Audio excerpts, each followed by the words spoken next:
Lorsque Jésus descendit de la montagne, de grandes foules se mirent à le suivre. Et voici qu'un lépreux s'approcha, se prosterna devant lui et dit, « Seigneur, si tu le veux, tu peux me purifier. » Jésus étendit la main, le toucha et lui dit, « Je le veux, sois purifié. » Aussitôt il fut purifié de sa lèpre. Jésus lui dit, « Attention, ne dis rien à personne, mais va te montrer au prêtre, et donne l'offrande que Moïse a prescrite dans la loi.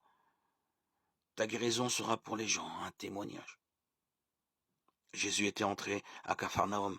Un centurion de l'armée romaine vint à lui et le supplia. « Seigneur, mon serviteur est au lit, chez moi, paralysé, et il souffre terriblement. » Jésus lui dit, « Je vais aller le guérir. » Le centurion reprit, « Seigneur, je ne suis pas digne que tu entres sous mon toit, mais dis seulement une parole et mon serviteur sera guéri. Ainsi moi qui suis soumis à une autorité, j'ai des soldats sous mes ordres. Je dis à l'un, va, et il va. À un autre, viens, et il vient. Et à mon esclave, fais ceci, et il le fait. » À ces mots, Jésus fut dans l'admiration et dit à ceux qui le suivaient, « Amen, je vous le déclare, chez personne en Israël je n'ai trouvé une telle foi. Aussi je vous le dis, beaucoup viendront de l'Orient et de l'Occident et prendront place avec Abraham, Isaac et Jacob au festin du royaume des cieux. Et les héritiers du royaume seront jetés dehors dans les ténèbres. Là, il y aura des pleurs et des grincements de dents. » Et Jésus dit au centurion, « Rentre chez toi, que tout se passe pour toi selon ta foi. »